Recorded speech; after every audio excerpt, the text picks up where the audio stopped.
안녕하십니까. 전학택 교수입니다. 이번 시간 지난 시간에 이어서 계속해서 문제풀이를 하도록 하겠습니다. 41번 문제를 보시면 80%의 집신 효율을 갖는 두 개의 집진 장치를 연결하여 먼지를 제거하고자 한다. 집신 장치를 직렬 연결한 경우 A와 병렬 연결한 경우 B에 대한 내용으로 틀린 것은, 자, 80%의 효율을 가지는 두 개의 장치인데 먼저 팁에서 설명을 보겠습니다. A 장치의 총 집진 효율, A라는 것은 우리가 직렬이에요. 그러면 직렬이라는 것은 지금 이런 식으로 연결을 해 놓은 거예요. 80%, 80%, 효율 1, 효율 2. 자, 그러면 직렬로 연결했을 때 총합 효율은 1 마이너스 각각의 장치의 통과율을 빼는 거죠. 그래서 1 마이너스 효율은 1 마이너스 효율 2에서 곱해요. 그럼 1 마이너스 효율 1이 80%는 0.8, 효율 2가 80%니까 0.8. 따라서 96%의 총합 효율이 나오죠. 반면에 우리가 병렬로 연결했다는 것은 어떻게 연결한 것을 병렬로 연결했다고 하느냐 하면,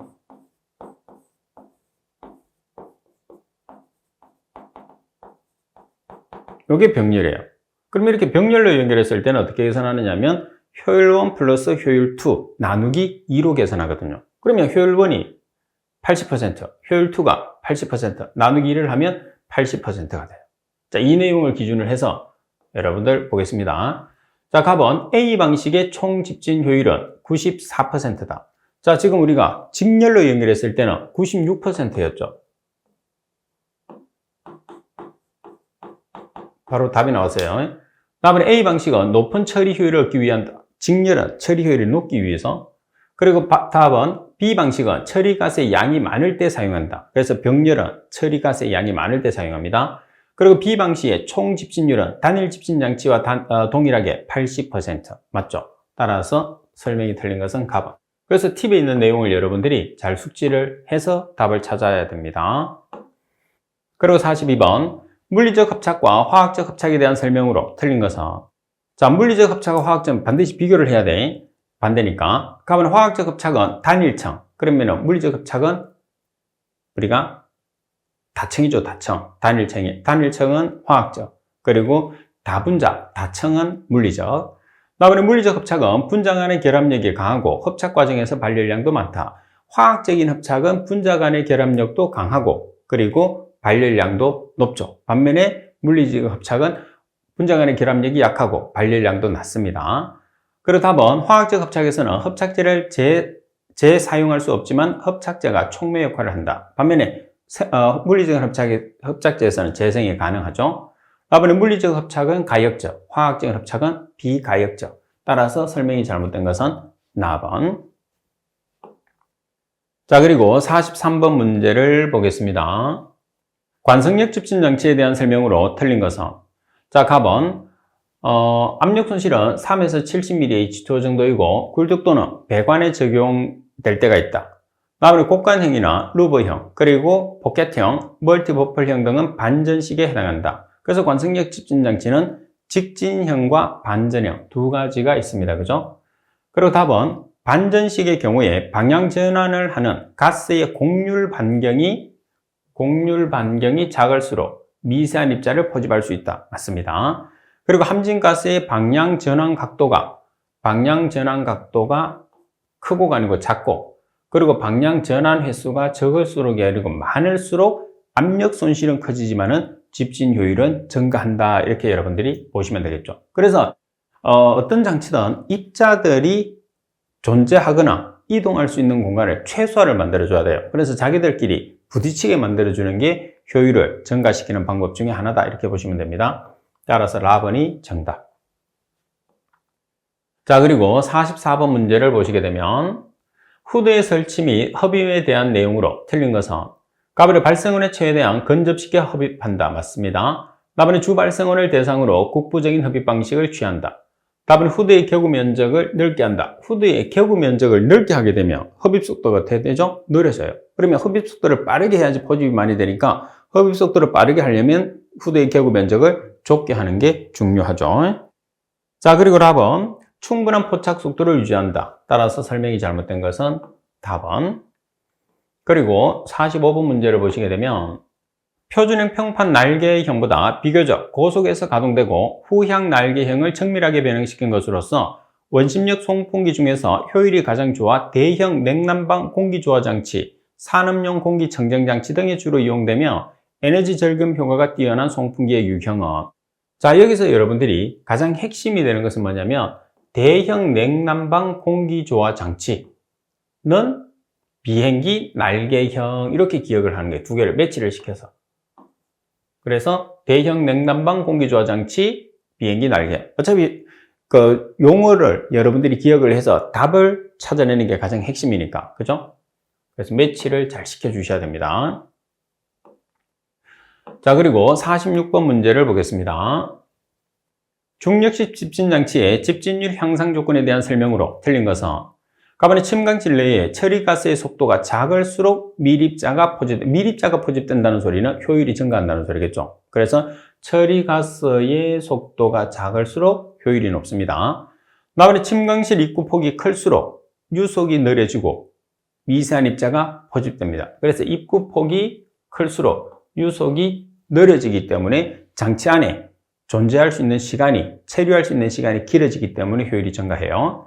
가번에 다단일 경우에서는 단수가 증가할수록 집진 효율은 상승하나 압력 손실도 증가하겠죠. 그래서 단수가 증가하면 효율이 증가하는 반면에 압력 손실도 증가한다. 그리고 침강실의 높이는 낮고 중력장, 집진장치의 길이는 짧을수록 아니고 길수록 효율이 어때요? 높아지겠죠. 일단은 높이가 낮아야지 자기들끼리 많이 부딪히고, 그래서 입자가 커져서 가라앉겠죠. 그 다음 체류할 시간이 길어지려고 그러면 집진기의 길이가 길면 길수록 좋아요. 그래서 중력 집진장치에서 효율을 증가시킬 때는 높이는 낮추고 길이는 길게 해서 효율을 증가시키는 방법이 있습니다. 4번이 정답. 자, 그리고 47번 문제를 보시게 되면 직경이 10마이크로미터인 입자의 침강 속도가 0.5cm/s였다. 같은 조성을 지닌 30마이크로미터의 입자의 침강 속도는 단 스토크스의 침강 속도를 적용한다고 그랬어요. 그럼 침강 속도 구하는 식은, 중력 집진기에서 침강 속도 구하는 식은 18마이크로분의 D의 제곱, 로S 마이너스 로 G예요. 그러면 문제 조건에서 침강 속도와 직경이 나와 있으니까 침강 속도와 직경과의 관계, 어떤 관계죠? 침강 속도와 직경의 제곱의 비례 관계를 이용하는 거죠. 그래서 10마이크로미터가 있으니까 10마이크로미터의 제곱일 때 속도가 0.5cm/s였어요. 그러면 30마이크로미터의 제곱일 때 침강속도 Vg, 안쪽 길이 곱하고 바깥쪽 길이 곱해서 Vg에 대한 식으로 정리하면 4.5cm/s라는 값이 나오게 되죠. 자, 그리고 48번 문제를 보시게 되면 다음 특성을 가지는 산업용 여과제로 가장 적당한 것은 최대 허용 온도가 80도씨, 내산성은 나쁨, 내알칼리성은 약간 양호. 여기서 핵심은 최대 허용 온도가 80도가 가장 낮은 거거든요. 그래서 허용 온도가 80도로 가장 낮은 것은 코튼이라는 목면이 됩니다. 가번이 정답. 반면에 가장 높은 것은 유리섬유, 글라스 피부가 정답이 되겠죠. 자, 그리고 49번 문제를 보시게 되면 유체의 흐름에서 레이놀드 수와 관련이 가장 적은 것은, 자, 우리가 레이놀드 수라는 것은 관성력에서 점성력을 나눠준 값이에요. 자, 그럼 관성력이라는 것은 관의 직경 곱하기 유체의 속도 곱하기 유체의 밀도입니다. 점성력이라는 것은 유체의 점성계수죠. 자, 그리고 여기서 유체의 밀도와 점성계수의 상관관계식이 동점성계수예요. 그래서 관의 직경 곱하기 유체의 속도 나누기 동점성계수로 계산할 수도 있습니다. 자, 관계가 없는 거, 관의 직경 관계 있죠. 유체의 속도 관계 있죠. 그리고 유체의 밀도 관계 있어요. 관의 길이에는 관계가 없습니다. 자, 그리고 50번 문제를 보시게 되면 시멘트 공장에서 먼지를 제거하기 위해서 길이가 4.2m, 높이가 4.8m인 집진판을 평행하게 설치한 집진기를 설치하였다.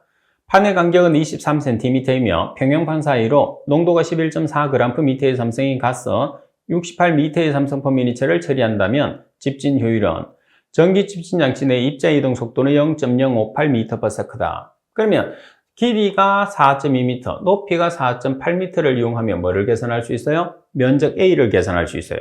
그 다음 속도 나와 있죠. 그리고 문제 조건에서 가스량이 나와 있어요. 그러면 가스량, 면적, 속도를 아니까 도이치 앤더슨의 식을 사용하면 되겠죠. 자, 그럼 도이치 앤더슨의 식에서 효율 구하는 식입니다. 1-exp -a w 나누기 q 전체 곱하기 100. a는 면적, w는 속도, q는 가스량이에요. 그러면 여기서 조심할 것은 뭐냐면 전기 집진기는 항상 판이 몇 개가 기준이죠? 2개가 기준이죠. 중간에 집진판이 들어가 있어요.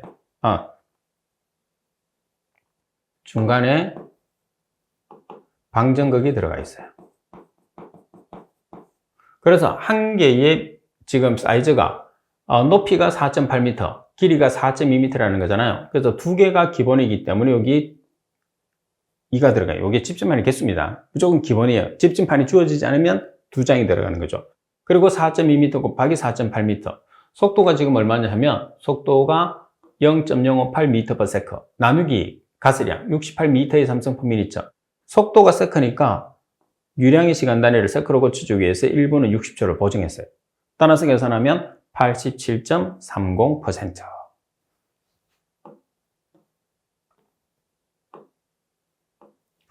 자, 그리고 51번 문제를 보겠습니다. 원심력 집진 장치의 집진 효율에 대한 내용으로 알맞은 것을 찾으시오 그랬어요.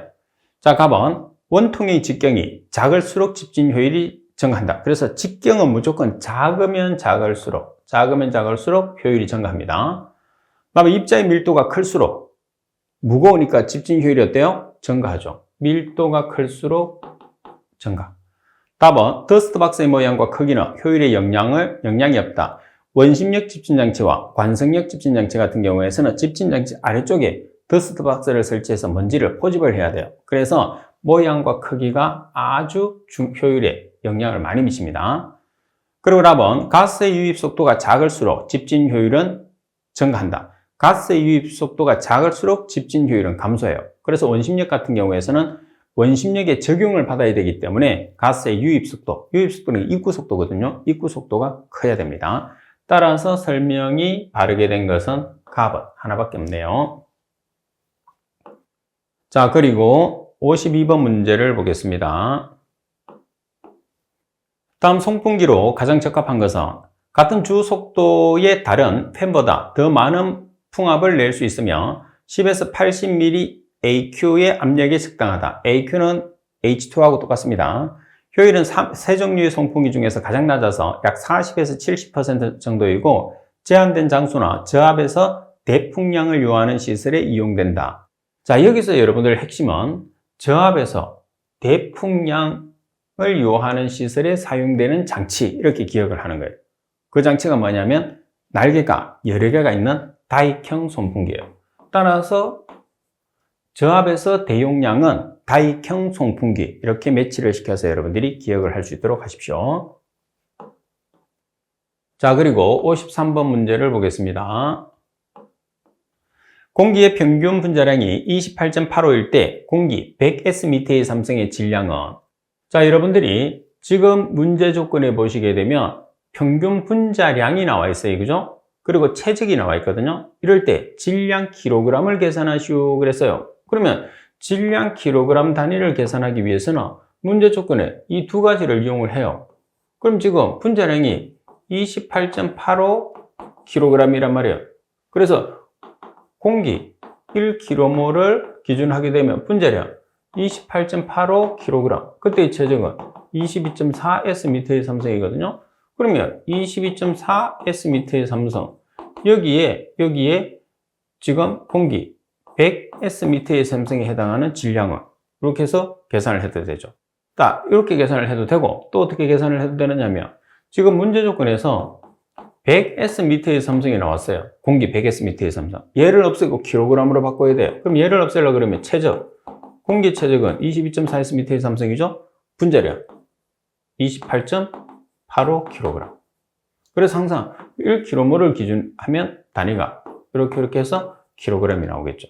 뭐 편한 대로, 두 개 중에 아무거나 편한 대로 푸시면 돼요. 자, 그리고 54번. 다음 합착제의 재생 방법으로 틀린 것은, 갑은 수증기를 불어넣어서 재생합니다. 그리고 압력을 가해서 피합착제를 탈착시킨다. 피합착제를 탈착시키려고 하면 압력을 높이면 안 되고 압력을 낮춰야 돼요. 그리고 물로 세척합니다. 그리고 고온에 불활성 기체를 가해서 우리가 탈착을 시키죠. 그래서 재생을 하는데 여기서 잘못된 것은 나번. 자, 그리고 55번 문제를 보겠습니다. 자, 55번 문제를 보시게 되면 배출가스 내의 질소산화물 제거 방법 중에서 건식법에 대한 설명으로 틀린 것은 자, 현재 상용화된 대부분의 선택적 촉매 환원법은 환원제로 NH3 가스를 사용한다. 맞습니다. 자, 흡착법은 흡착제로 활성탄, 실리카겔 등을 사용하며 특히 NO를 제거하는 데 효과적이다. 이렇게 나와 있는데 그 NO를 제거할 때 주로 이제 NO가 NO 같은 경우에서는 분자량이 작잖아요. 그래서 분자량이 작은 것들은 흡착제로 처리하기는 조금 어렵습니다. 그 질소산화물을 흡착법을 이용하지 않는 건 아니에요. 흡착법을 이용을 하는데 활성탄이나 실리카겔을 사용해서 처리하기에는 효과적이지는 못하다. 그래서 질소산화물을 처리하는 방법의 가장 대표적인 게 환원법으로 처리가 되는 겁니다. 그래서 흡착법이 처리가 안 되는 건 아닌데 처리 효율이 떨어진다는 뜻이겠죠. 환원법에 비해서. 다음은 선택적 촉매 환원법은 촉매청의 배기가스와 환원제를 통과시켜 NOx를 N2로 환원시키는 방법이다. 그래서 NO와 NO2에서 산소가 떨어져 나가야지 환원이 되니까 N2로 처리하죠. 그리고 라번이 되네요. 그죠? 자, 비선택적 촉매 환원법의 단점은 배출가스가 고온이어야 하고 온도가 낮을 경우에 미반응된 NH3가 배출될 수 있다는 것이다. 그래서 용어 자체에서 조금 애매한 내용이 있기 때문에 항상 보기에서 4개 중에 1개가 답이라는 것만 생각을 해서 여러분들이 답을 선택을 해주시면 되겠죠. 자, 그리고 56번 문제를 보겠습니다.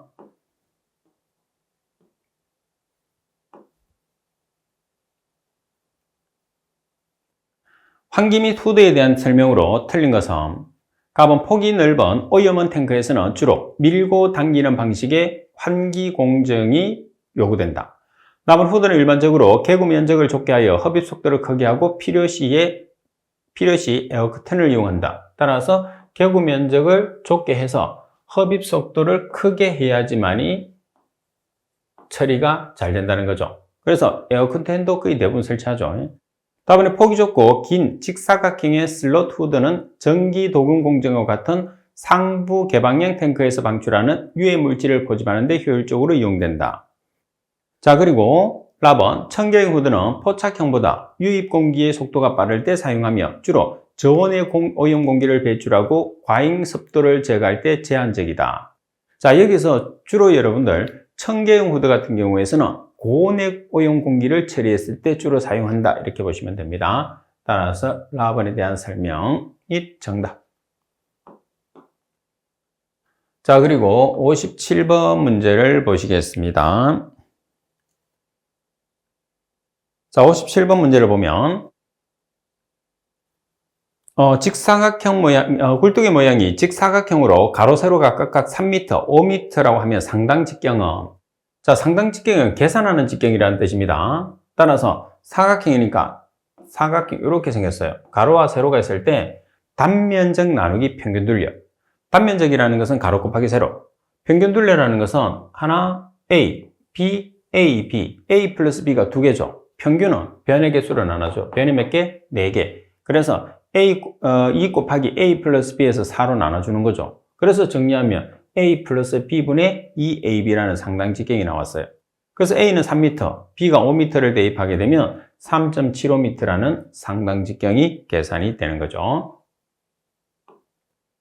자, 그리고 58번 문제를 보겠습니다. 배출가스를 폭이 7m, 높이가 10m, 길이가 15m의轻강 집진기로 집진 제거하고자 한다.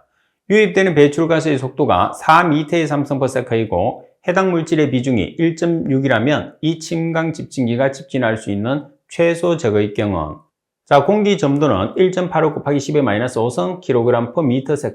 공기의 비중은 무시한다. 자, 여기에서 우리가 중력 집진기에서 유량이 나와 있을 때 최소 제거의 경 D 구하는 식이에요. 자, 18 마이크로 Q 나누기 로S 마이너스 로 GBL 루트 곱하기 10의 6성. 10의 6성을 곱하는 거는 미터를 마이크로미터로 환산하는 거죠. 자, 먼저 마이크로라는 점성 계수는 1.85 곱하기 10의 마이너스 5성 kg/m입니다. 그리고 Q라는 것은 배출가스량이죠. 4m의 3성 per second. 그리고 로S라는 것은 우리가 입자의 비중이에요. 비중이 나와 있을 때 kg/m의 3성으로 전환하기 위해서 얼마를 곱하죠? 10의 3성. 그래서 1.6은 1600이 되는 거죠. 그리고 공기의 비중은 무시하라고 그랬으니까 생략. 그리고 G라는 것은 중력 가속도 9.8m/s의 제곱. 자, B는 폭입니다. 폭이 7m. 그리고 L은 길이 15m. 자, 따라서 계산기를 이용해서 계산한 다음에 전체 곱하기 10의 육성을 하면 최소 제거입경은 28.44 마이크로미터라는 값이 나오게 되죠. 자, 그리고 59번에 보면 종말 측강 속도에서 작용하는 힘으로 알맞은 것은, 자, 종말 측강 속도에서는 입자가 떨어지게 되면 저항력이 걸리죠. 그래서 항력, 떨어지는 속도는 중력이 작용하면 빨리, 중력이 적게 작용하면 천천히 떨어지겠죠. 중력, 그리고 상승하는 힘, 부력, 세 가지가 작용합니다. 따라서 답번이 정답. 자, 그리고 60번 문제를 보면 광학 현미경을 이용하여 입경을 측정하는 방법에서 입자의 투영 면적을 이용하여 측정한 입경 중에 입자의 투영 면적 가장자리에 접하는 가장 긴 선의 길이로 나타내는 것은, 자, 지금 입자의 투영 면적 가장자리에 접하는 가장 긴 선의 길이가 지금 이 문제를 묻는 직경의 정의예요. 뭐가 되는 거죠? 그렇죠. 페렛 직경이 정답이 됩니다. 나번이 정답. 자, 그리고 문제 61번을 보시게 되면 흑광차 분광법의 측정 시에 필요한 광원으로 알맞은 것은, 흑광차 분광법은 제논 램프를 사용하는데 파장이 180에서 2850 나노미터의 파장을 갖는 제논 램프가 되니까 가번이 정답이 됩니다. 그죠? 자, 그리고 62번 문제를 보시게 되면 다음과 같이 주어지는 조건에서 자외선 가시선 분광법 란타늄 알라자린 컴프렉션을 이용한 플루오린 화물의 농도를 계산하시오. 분석용 시료 용액의 플루오린화 이온 질량이 0.05 마이크로그램, 현장 바탕 시료 용액의 플루오린화 이온 질량이 0.02 마이크로그램, 그리고 분석용 시료 용액의 전체 부피가 250ml, 분석용 시료 용액 중 정량에 사용되는 부피가 25ml, 표준 상태 건조가스 시료 채취량이 15L라고 나와 있어요.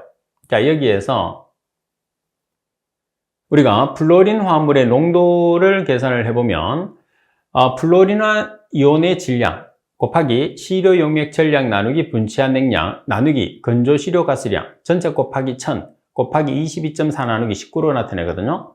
자, 그러면 플루오린 이온의 질량을 나타내요. 그럼 플루오린 이온의 질량이 지금 얼마냐 하면 0.05 마이너스 0.0이에요. 그래서 0.05 마이너스 0.02 마이크로그램, 마이크로그램을 미리그램으로 환산하기 위해서 10의 3성을 보정했습니다. 자, 그리고 시료 용액 전량이 지금 얼마냐 하면 250ml. 이 중에서 분치해서 사용한 양이 25ml입니다. 전체 나누기 건조 시료 가스량 15L. 그리고 전체 곱하기 1000 곱하기 19분의 22.4. 자, 19분의 22.4라는 것은 뭐냐면 불소 F1몰을 기준으로 했을 때 22.4ml의 부피와 19mg의 원자량을 뜻합니다. 따라서 계산을 하시면 0.0236 ppm이라는 값이 나오게 되겠죠. 0.024가 되니 0.024 나번이 정답이 되네요. 그죠? 자, 그리고 63번 문제를 보겠습니다. 63번. 비산먼지의 농도를 구하기 위해서 측정한 조건 및 결과가 다음과 같을 때 비산먼지의 농도는 포진 먼지량이 가장 많은 위치에서의 먼지 농도가 5.8, 대조 위치에서의 먼지 농도가 0.17, 단위는 mg/m의 3성입니다. 전 시료 채취 기관 중에서 주 풍량이 45도에서 90도 변한다. 풍속이 0.5m/s 미만 또는 10m/s 이상이 되는 시간이 전체 시간의 50% 이상. 자, 농도가 두 개 있죠. 큰 농도에서 작은 농도를 빼세요. 그리고 보증계수, 풍량 풍속의 보증계수를 곱하면 바로 정답이에요. 자, 그러면 큰 농도에서 작은 농도를 빼요. 자, 그런 다음에 주 풍량이 45도에서 90도라고 그랬어요. 그럼 보증계수는 1.2. 자, 그리고 전 채취 시간의 50% 이상이라고 그랬어요. 그럼 1.2. 그러면 어떻게 계산하죠? 5.8-0.17 곱하기 1.2 곱하기 1.1을 하면 정답이 되는 거죠. 그래서 굳이 공식을 외워서 문제를 풀 필요는 없습니다. 대신에 여러분들이 지금 문제처럼 풍량이나 풍속에 보정계수가 안 주어지는 경우가 많으니까 보정계수로 꼭 기억을 해야 돼요. 자, 풍량에 대한 보정계수는 주 풍량이 90도 이상은 1.5, 45에서 90도는 1.2, 45도 미만은 1.0. 자, 그리고 풍속에 대한 보정계수가 자, 우리가 채취를 하지 않는 경우는 풍속이 약할 때 0.5m/s 미만, 풍속이 강할 때 10m/s 이상이잖아요. 그 시간이 전체 채취 시간을 기준으로 했을 때 50% 이상이면 영향이 있다고 그래서 1.2, 50% 미만은 영향이 없다고 그래서 1.0의 보정계수를 사용하시면 됩니다. 잘 기억하세요. 자, 그리고 64번 문제를 보시게 되면 0.5노르말 질산 200ml를 제조하려면 농질산 몇 ml가 필요하겠느냐? 농질산의 비중은 1.38. 자, 비중이 주어졌을 때 노르말 농도를 계산하는데 노르말 농도는 EQ/L예요.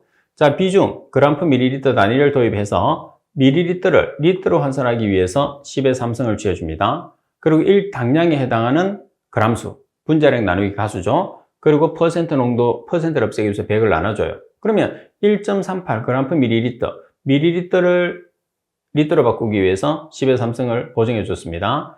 그리고 HNO3는 분자량이 63이에요. 몇 가짜리죠? 1가짜리. 그래서 1당량에 해당하는 g수는 63g. 그리고 61%의 농도 100으로 나눠줘서 지금 13.3619 노르말이 나왔어요.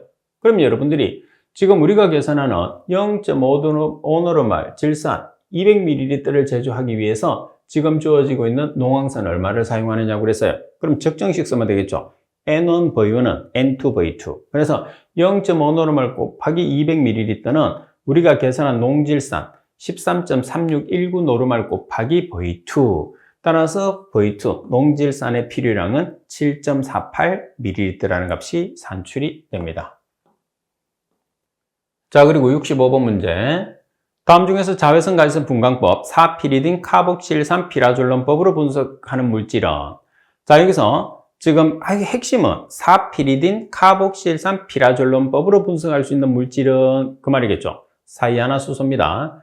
자, 그때의 측정 파장은 638나노미터. 600대의 파장은 발색되는 색깔은 청색이 되는 거죠. 4번이 정답.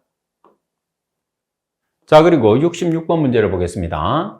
배출가스 중에 이황화탄소를 자외선 가시성 분광법으로 정량했을 때 흡수액은 자, 이황화탄소를 자외선 가시성 분광법으로 정량했을 때 흡수액은 대부분의 흡수액이 수산화나트륨인데 수산화나트륨이 수산화소듐 용액이죠. 수산화소듐 용액이 아닌 것들은 꼭 기억을 해야 된다고 그랬죠. 뭐가 있나요? 이황화탄소는 아연아민 구리 용액이죠. 따라서 아연아민 구리 용액이 아니고 다이에틸 아민구리 용액이죠. 따라서 답은이 정답. 반면에 갑은 아연아민 착용 용액은 뭐죠? H2S라는 황화수소의 흡수액입니다. 자, 그리고 67번 문제를 보시게 되면 자외선 가시성 분광법에 황화수소 농도를 분석하려고 한다. 표준 상태에서 분석용 시료 용액의 황화이온의 질량이 3.4 마이크로그램 있고 현장 바탕 시료 용액의 황화이온의 질량이 0.2 마이크로그램이다. 표준 상태 건조가스 시료 채취량이 10리터라면 황화수소의 농도는 자, 황화수소의 농도는 0.698 곱하기 황화이온의 질량 곱하기 시료 용액 전량 나누기 20ml 전체 나누기 건조시료 가스량이에요. 그러면 지금 0.698 곱하기 황화이온의 질량이 3.4 마이크로그램과 2.4 마이크로그램의 차거든요. 바탕시료를 빼주는 거죠. 그러면 3.4 마이너스 0.2의 마이크로그램 미리그램으로 환산하기 위해서 10의 3승을 보정했어요. 자, 그리고 시료액 전량이 우리가 얼마를 시료액 전량으로 사용을 하느냐 하면 200ml를 시료액 전량으로 사용합니다. 자, 그 중에 분치량은 20ml. 이 값은 우리가 알고 있어야 됩니다. 나누기, 그리고 건조시료 가스량은 문제에서 주어져요. 건조시료 가스량은 10리터로 주어졌습니다. 따라서 1000을 해서 계산하시면 2.23 ppm이라는 값이 나오게 됩니다. 자, 그리고 68번 문제를 보시게 되면 굴뚝에서 배출되는 건조 배출가스의 유량을 연속적으로 자동 측정하는 방법에 대한 내용으로 틀린 것은 가버린 유량 측정 방법에는 피토 열선 유속계, 와류 유속계를 사용하는 방법이 있다. 자, 유량을 측정하는 방법에는 피통한 열선 유속계, 와류 유속계를 씁니다. 다만 열선 유속계를 사용하는 방법으로 시료 채취부는 열선과 지주 등으로 구성되어 있으며 열선으로 텅스텐이나 백금선이 사용된다. 다만 건조 배출가스 유량은 배출되는 표준 상태의 건조 배출가스량 S미터의 삼성으로 산정한다. 답은 와류 유속계를 사용할 때에는 압력계와 온도계를 유량계, 상류측에 설치해야 된다고 그랬는데 상류측이나 하류측 중에 하나가 답이 될 가능성이 높겠죠. 그래서 상류측이 아니고 하류측에 설치하는 것을 원칙으로 합니다. 라번이 정답. 자, 그리고 69번 문제를 보시게 되면 굴뚝 단면이 상하 동일 단면의 원형인 경우에 굴뚝 배출 시료 측정점에 대한 설명으로 틀린 것은 측정점입니다. 답은 굴뚝 직경이 1.5m인 경우에 측정 점수는 8점으로 한다. 표를 여러분들이 굴뚝 직경에 해당하는 측정 점수와 반경고분수가 있는 표 꼭 기억하라고 그랬죠. 다음으로 굴뚝 직경이 3m인 경우에 반경고분수는 3이다. 그리고 답은 굴뚝 직경이 4.5m를 초과할 경우에 측정 점수는 20점이다. 최대 20점이죠. 그리고 굴뚝 단면적이 1제곱미터 이하로 소규모일 때 굴뚝 단면의 중심을 대표점으로 하여 1점만을 취한다. 여기서는 1제곱미터가 아니고 얼마죠? 0.25제곱미터 이하로 소규모. 따라서 라번인데 표를 꼭 기억을 해야 됩니다. 자, 지금 표를 보시게 되면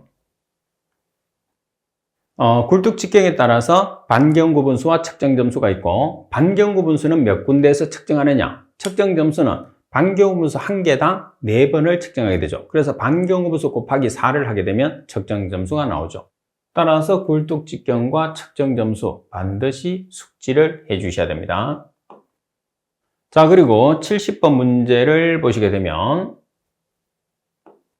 비분산 적외선 분광분석법에서 사용하는 용어의 정의로 틀린 것은 가번 정필터형은 측정 성분이 흡수되는 적외선을 그 흡수 파장에서 측정하는 방식. 비분산 적외선 분광분석법이니까 적외선에서 측정합니다.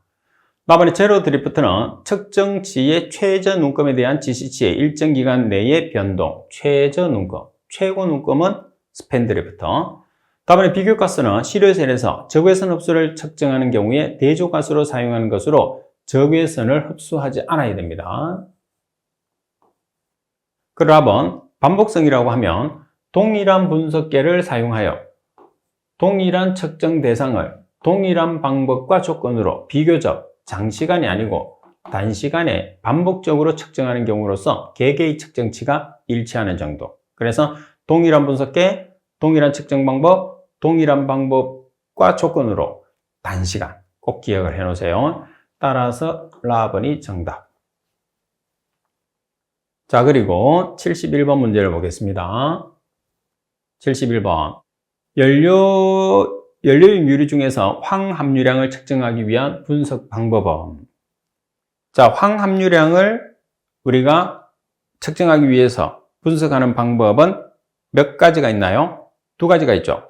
연소관식 공기법이 있고 방사선식 여기법이 있어요. 자, 여기서 바로 방사선식 여기법이 나왔으니까 정답이 됩니다. 자, 그리고 72번 문제. 배출가스 중에 카드뮴 화합물의 분석 방법인 원자흡수 분광광도법에 대한 내용으로 틀린 것은 원자흡수 분광광도법. 가번의 정량 범위는 시료 채취량 1S미터의 삼성일 때 0.010mg Ps미터의 삼성 이상. 가번의 방법 검출 한계는 0.003mg Ps미터의 삼성. 측정 파장은 357.9나노미터가 아니고 228.8나노미터죠. 정밀도는 10% 이내. 따라서 설명이 잘못된 것은 답은. 그리고 73번 문제를 보시게 되면 대교용 공정시험 기준의 총칙에 근거한 방울수의 의미로 가장 적합한 것은 자, 방울수라는 것은 20도씨. 나머지 2개는 오답. 20도씨에서 몇 방울? 20방울. 그리고 몇 밀리리터? 1밀리리터가 되는 것. 20도씨에서 20방울을 떨어뜨렸을 때 1ml가 되는 것이라고 했으니까 가번이 바로 정답입니다. 자, 그리고 74번 문제를 보겠습니다. 이온 크로마토그래피에서 사용되는 스프레스에 대한 설명으로 틀린 것은, 자, 스프레스에 대한 문제가 자주 나오죠. 가번, 관형과 이온 교환막형이 있습니다. 관형과 이온 교환막형. 나번에 전해질을 물 또는 저전도의 용매로 바꿔줌으로써 전기전도도 셀에서 목적이온 성분과 전기전도도만을 고감도로 검출할 수 있게 해준다. 그래서 전해질을 물 또는 저전도도 용매로 바꿔줍니다. 그리고 답은 관형 스프레스 중에서 음이온에는 스티롤계 강산형 수지가, 양이온에는 스티롤계 강염기형 수지가 충전된 것을 사용한다. 답은 용리액에 사용되는 전해질 성분을 제거하기 위해서 분리관 앞에 병렬로 접속시킨다고 그랬어요. 자, 분리관 뒤에 직렬로 연결하죠. 그래서 분리관 뒤에 직렬로 연결. 그래서 분리관 뒤쪽에 직렬로 접속. 정답은 라번. 자, 그리고 75번 문제를 보겠습니다. 75번 문제를 보시게 되면 자외선 갈선 분광법에 대한 설명으로 틀린 것은, 가번은 가시부와 건조개부의 광원으로는 주로 텅스텐앰플을, 자외부의 광원으로는 중수소 방정관, 가시부와 건조개부의 광원은 텅스텐앰플, 자외부의 광원은 중수소 방정관. 답은 광전관이나 광전자정배관은 주로 자외 내지 가시 파장 범위에서, 광전도셀은 건조개 파장 범위에서 광전측광을 사용한다. 답은 흡수셀의 유리는 주로 자외부 파장 범위, 플라스틱재는 건조개무 가시 파장 범위에서 측정한다. 자, 풀이를 보시면, 자, 유리재 같은 경우에서는 가시부 및 건조개부 파장에서, 그리고 플라스틱 같은 경우에서는 건조개부 파장 범위죠. 자, 유리재는 가시 및 건조개부, 플라스틱은 건조개부. 답은 흑광도의 눈금 보정은 다이크로뮴산 포타슘 용액으로 한다. 따라서 설명이 잘못된 것은 답은. 자, 그리고 76번 문제를 보겠습니다. 자, 76번 문제를 보시게 되면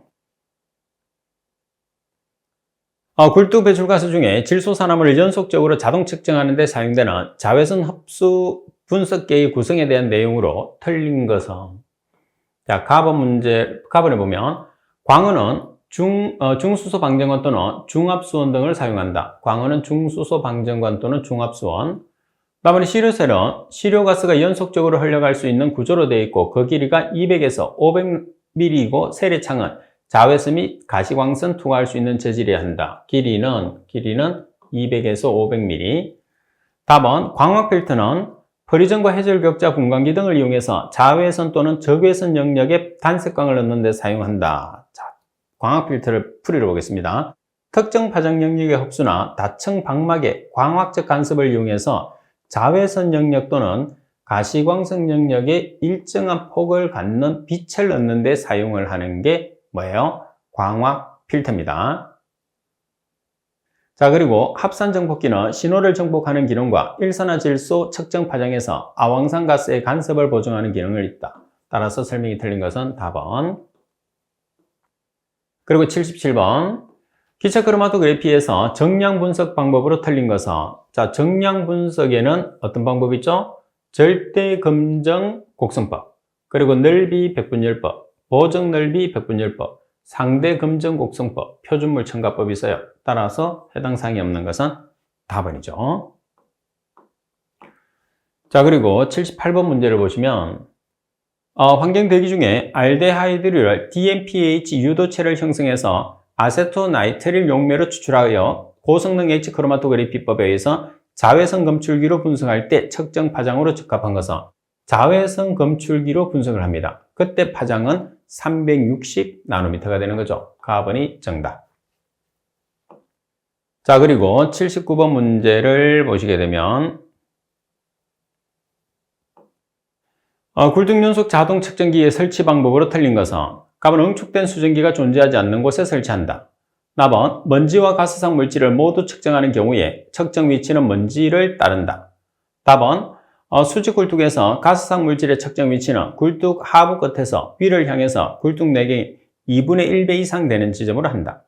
다음에 수평 굴뚝에서 가스상 물질의 측정 위치는 외부 공기가 새어 들어가지 않고 요출이 없는 곳으로 굴뚝의 방향이 바뀌는 지점으로부터 굴뚝 내경의 2배 이상 떨어진 곳을 선정한다.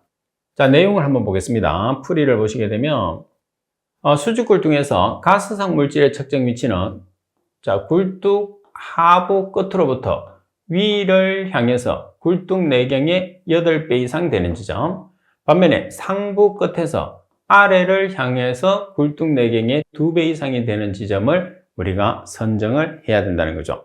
그래서 답안에 대한 설명이 잘못됐습니다. 자, 그리고 80번 문제를 보시면 다음 중에서 분석 대상 물질과 흡수액의 연결이 틀린 것은 답안이 염화수소는 수산화소듐용액, 나번에 비소 수산화소듐용액, 답안이 염소 과산화수소용액, 라번에 황화수소 아연아민 착염용액. 답안에 염소는 뭐죠? 오르토톨리딘 염산용액이에요. 반면에 과산화수소는 황산화물이 되겠죠. 따라서 정답은 답안이 정답이 됩니다. 자, 자주 제가 말씀을 드리는데 수산화소듐용액이 아닌 흡수액은 여러분들이 별도로 정리해서 반드시 숙지를 하고 계셔야 된다고 말씀을 드렸습니다. 자, 이번 시간 수업은 이것으로 마치도록 하겠습니다. 수고하셨습니다.